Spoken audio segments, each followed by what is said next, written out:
wa rehema kwa kutujalia uhai na afya njema na kutuwezesha kukutana leo hapa katika mkutano huu wa waandishi wa habari, ikiwa ni sehemu ya kutoa taarifa ya ziara yangu nchini Uingereza.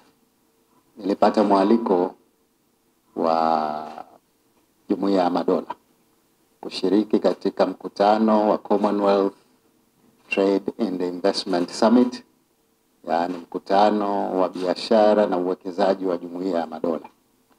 Na baada ya kuhudhuria mkutano huo, nikapata nafasi ya kukutana na wawekezaji mbalimbali na hususan katika maeneo ya uchumi wa blue. Maana mkutano wenyewe ulikuwa na agenda ya masuala ya uchumi wa blue. Kwa hiyo nilipata fursa ya kukutana na wawekezaji ambao katika maeneo matatu makubwa. La kwanza ni eneo la utalii. Walijitokeza wawekezaji wengi ambao wanataka kuja Zanzibar kuwekeza kwenye sekta ya utalii. Eneo la pili ni eneo la uvuvi na uzalishaji wa mwani. Pata nafasi ya kukutana na wawekezaji kadhaa ambao walikuwa wana hamu ya kuja Zanzibar kuwekeza katika masuala ya uvuvi, lakini zaidi katika tunasema value chain yote ya zao la mwani. Na eneo la tatu ilikuwa ni wawekezaji au tuseme kampuni tulizozipa kazi ya kutusaidia katika swala la mafuta na gesi, kutafuta data za mafuta na gesi na kuzitangaza duniani ili wawekezaji wakubwa waweze kuja kufanya utafiti katika maeneo yetu ya mafuta na gesi. Sasa tulisaini mikataba kadhaa ya ushirikiano, na mkubwa katika hiyo ulikuwa ni mkataba wa kampuni inaitwa Nutrisan. Hii kampuni ina lengo la kuwekeza katika value chain au mnyororo wa thamani wa zao la mwani. Kuna mkataba ulisainiwa na tunaita chuo kikuu cha Royal Agriculture University, ambao wao watasaidia swala zima la wakulima wa mwani kupata mbegu bora, kupambana na magonjwa ya mwani, lakini kusaidia kufanya utafiti juu ya zao la mwani. Alafu kampuni ya Nutrisan wao wanataka kufanya kazi ya kuongeza thamani katika zao la mwani. Kwa hiyo wao watakuwa wanunuzi wazuri wa zao hilo, lakini wataongeza thamani hapa hapa Zanzibar katika maeneo kadhaa ambayo tumeingiana nao makubaliano. Alafu na watatu ambao tuliingia nao mkataba au MOU ni makampuni yanayoshughulika na utafutaji wa data za mafuta na gesi, ambao wao tumewapa kazi kupitia ZPRA kutufanyia kazi ya kututafutia hizo data na kuzitangaza duniani ili tuweze kupata makampuni yatakayokuja kufanya utafiti wa mafuta na gesi. Kwa hiyo kwa ufupi, mkutano huu ulikuwa na dhamira ya kutupa fursa ya kukutana na wawekezaji katika eneo zima la uchumi wa blue. Tulizozungumza kwa njia moja ama nyingine linahusu vijana, kwa sababu vijana ndio nguvu kazi tuliokuwa nayo. Kwa hiyo kama tumezungumza kwenye swala la utalii, bila shaka maana yake vijana watahusika katika kujengewa uwezo na katika kupata ajira. Lakini tulipozungumza kwenye mwani, nyinyi mnajua wakulima wa mwani zaidi ni wakina mama na wengi ni vijana. Kwa hiyo watajengewa uwezo na watapata fursa za mikopo, mitaji, na watapata fursa za kupata ajira katika sekta yao. Swala la mafuta na gesi nalo ni hivyo hivyo, vijana ndio watakaopata nafasi ya kujengewa uwezo ili waweze kupata ajira katika maeneo hayo. Kwa ufupi, maeneo yote tuliyoyazungumza kule kwa njia moja au nyingine yanawahusu vijana, na uzuri ni kwamba hatukuzungumza tumezungumza pamoja na uwekezaji kujenga uwezo wa watu wetu katika sekta zote. Kwa hiyo bila shaka vijana wataweza kunufaika hapo. Katika ukuaji wa uchumi wetu umekuwa mpaka mwaka jana ilikuwa ni 7.3, na unakuwa kila mwaka unaongezeka. Kwa hiyo ukisikia takwimu, unaweza ukazisikia takwimu zile za wakati wa COVID ambao ulishuka sana, lakini baada ya pale umeendelea kukua mwaka hadi mwaka mpaka mwaka jana ulikuwa ni 7.3. Kwa hiyo uchumi wetu umekuwa kwa kiwango kikubwa ukilinganisha na nchi nyingi za Afrika, na kwa maana hiyo ni kwamba sisi tuna fursa kubwa ya kuendelea kukuza uchumi wetu, na ndio takwimu tulizozitoa kwa wawekezaji kwamba uchumi wetu unakuwa, fursa zetu ni nyingi na bado ziko nyingi ambazo hatujazitumia vya kutosha, na ndio maana tunaendelea kuwashawishi wawekezaji waje nchini mwetu kwa ajili ya kushirikiana nasi katika kukuza uchumi wetu katika sekta mbalimbali nilizozitaja. Ni kweli nilipata nafasi ya kuzungumza na Watanzania waliokuwa kule Uingereza, lakini wapo wa aina mbili wale wa ndugu zetu. Kuna Watanzania ambao bado wana uraia wa Tanzania lakini wako kule wanafanya kazi katika maeneo mbalimbali, na wako wengine ambao si wa Tanzania tena, kwa maana kwamba sasa hivi wameshakuwa raia wa Uingereza lakini wana asili ya huku kwetu. Kwa hiyo bado tuko pamoja nao katika kufanya nao mipango ya maendeleo ya nchi yetu. Wote magrupu hayo mawili tulipata nafasi ya kukutana, na kwa kweli walihamasika sana, maana kwa mara ya kwanza naambiwa idadi kubwa kiasi kile walikuja kukutana na kiongozi kutoka Tanzania. Na mimi nilifurahi sana kwamba nimepata fursa ya kuzungumza nao, na ni kweli tulizungumza maeneo kadhaa, lakini moja ambalo ni la muhimu ni kwamba wako tayari kuchangia uchumi au maendeleo ya nchi yetu kwa njia mbalimbali.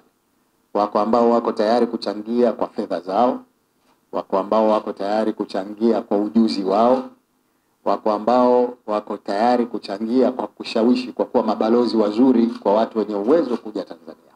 Na yote niliwaambia ni jambo la msingi, tungependa waendelee kufanya hayo.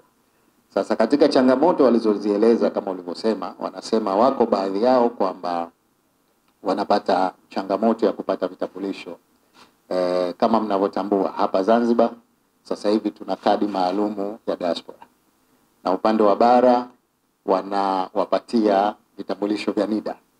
Sasa changamoto iliyokuwepo ni kwamba NIDA wameweza kuwa wanakwenda kule Uingereza kuwapatia kule, lakini vile vitambulisho vya diaspora wanabidi wao waje huku ili kuvipata. Wakataka tufanye utaratibu waweze kupata wakiwa kule kama inavyopatikana vitambulisho vya NIDA, jambo ambalo nililipokea na tutalitafutia ufumbuzi. Kama tulivyokubaliana katika serikali, si swala la uraia pacha bali kupewa hadhi maalum.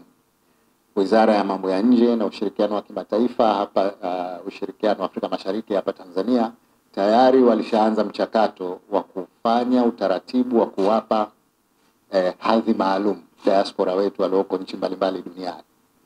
Na taarifa nilizokuwa nazo na zilizotolewa pale na naibu waziri ambaye nilifuatana naye wa mambo ya nje ni kwamba mchakato ulishamalizika upande wa serikali, umepelekwa bungeni, wanasubiri wakamilishe mchakato wa bungeni ili ipatikane hiyo hadhi maalum. Sasa hiyo hadhi maalum itawapa fursa mbalimbali hapa Tanzania, ikiwemo uwezekano wa wao kuweza kununua ardhi, ikiwemo ili ulilolitaja la bima ya wasafiri. Bima ya wasafiri wakipata hadhi maalumu, maana yake wao watakuwa ni kama Watanzania wanaokuja hapa, na walikuwa na changamoto za familia zao. Wengine wameoa raia wa nje, kwa hiyo familia zao kutambulika, na wenyewe wakipata hadhi maalum maana yake watatambulika na familia zao. Kwa ufupi ni kwamba niliwaeleza kwamba mchakato wa kuwapatia hiyo hadhi maalum umeshafika pazuri, umepelekwa bungeni sasa kwa ajili ya kupitishwa bungeni na waweze kupata hiyo hadhi, na changamoto nyingi hizi walizozitaja zitaweza kuondoka kutokana na upatikanaji wa hiyo hadhi maalum. Hapa Zanzibar sasa hivi tunapokea umeme wetu wote kutoka Tanzania bara kupitia hii cable ya chini ya bahari, submarine cable. Na ni kweli kwamba sasa hivi tumeanza kuzidiwa na mahitaji yamekuwa makubwa kuliko umeme unaopatikana kutoka bara. Na maana yake ni kwamba lazima kama nchi sasa tuwe tuna vyanzo vipya vya kuzalisha umeme.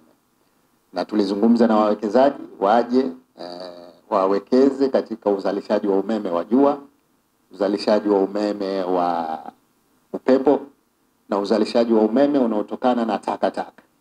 Kwa hiyo takataka zitumike kuzalisha umeme. Tutaongeza uwezo wetu wa uzalishaji wa umeme kwa kutumia njia hizo. Wakati huo tutatengeneza ile tunayoita power independence, uzalishaji wa umeme ndani ya nchi. Kwa hiyo ni kweli nilikutana na wawekezaji kadhaa, tulizungumza eneo hili, na ni matarajio yetu kwamba watatuunga mkono katika kuzalisha umeme wa ziada ambao unahitajika hapa Zanzibar. La visiwa vidogo nalo tulilizungumza katika upana wa sekta ya utalii. Wapo waliotaka kuja kujenga hoteli, wapo wanaotaka kujenga mikahawa, wako wanaotaka kujenga au kuanzisha kampuni za tours. Wote tumewakaribisha na nimewaeleza kwamba tunayo fursa ya visiwa vidogo vidogo, na kwa kujibu swali lako, ni kweli baadhi ya wale tuliowapa mwanzo tulishawapa deadline kwamba itapofika katikati ya mwezi huu wa April, wote ambao hawajaanza basi serikali itavirudisha serikalini ili tuweze kuwatafuta watu wenye uwezo zaidi kuwapatia visiwa hivyo. Kwa hiyo tuliitoa hiyo fursa kwa wale ambao wana uwezo, lakini niliwatahadharisha kwamba ukipewa kisiwa maana yake sio utakapokuwa tayari, utapewa na muda. Ndani ya muda fulani uwe umeshajenga. Huwezi, basi maana yake umeshindwa, anapewa mtu mwingine mwenye uwezo. Kwa hiyo kwa ufupi ni maeneo haya yote tuliyazungumza, na nafarijika kusema kwamba nimepata wawekezaji ambao wana uwezo, wawekezaji ambao wana dhamira, na kwa maana hiyo baada muda si mrefu tunatarajia wataanza kuja ili tuweze kushirikiana nao. Kwamba sasa hivi dunia nzima inazungumzia swala la mazingira, na walio wengi kwa kweli wamehamasika kwamba pamoja na utalii tunaoutaka, basi uwe utalii endelevu, sustainable tourism. Maana yake ni nini? Maana yake ni kwamba lazima kuwe kuna uhifadhi, lazima kuwe kuna utunzaji wa mazingira, lazima kuwe kuna idadi isiyovuka mipaka ya watalii kuja katika nchi yetu. Maana yake ni kwamba sisi kama nchi, sera yetu ya utalii ni utalii wa kiwango cha juu, high value low volume. Idadi ya watu iwe wachache, lakini waje watu wenye uwezo wa kutumia fedha zao hapa Zanzibar ili tuweze kudhibiti uharibifu wa mazingira. Kwa hiyo moja katika eneo tulilozungumza sana ilikuwa ni sehemu hii ya utalii endelevu. Wale wote wanaotaka kuja kuwekeza kwenye utalii wameelezwa na wanatambua, na bahati nzuri na wenyewe hili jambo wanalipenda, kwamba lazima utalii wetu uendelevu. Usiwe ule utalii tunaoita mass tourism. Wanakuja watu wengi, wanatumia pesa kidogo sana, halafu inakuwa kuna athari kubwa za kimazingira katika nchi yetu. Kwa hiyo tuliwaambia sisi tunataka watalii wenye uwezo, tunataka wawekezaji wenye uwezo wa kuwekeza mahoteli ya hadhi za juu. Tunataka watuletee watalii wenye uwezo wa kutumia fedha hapa kwetu, spending power iwe kubwa. Wasituletee watalii wengi ambao wanatumia kidogo sana, ambao wanaweza kuwa ni sehemu ya uharibifu wa mazingira. Kwa hiyo hili tulilizungumza, na nafurahi kusema kwamba limepokelewa vizuri, kwamba wote wanaotaka kuja huku wanajua kwamba tuna sera hii ya utalii endelevu, sio mradi utalii.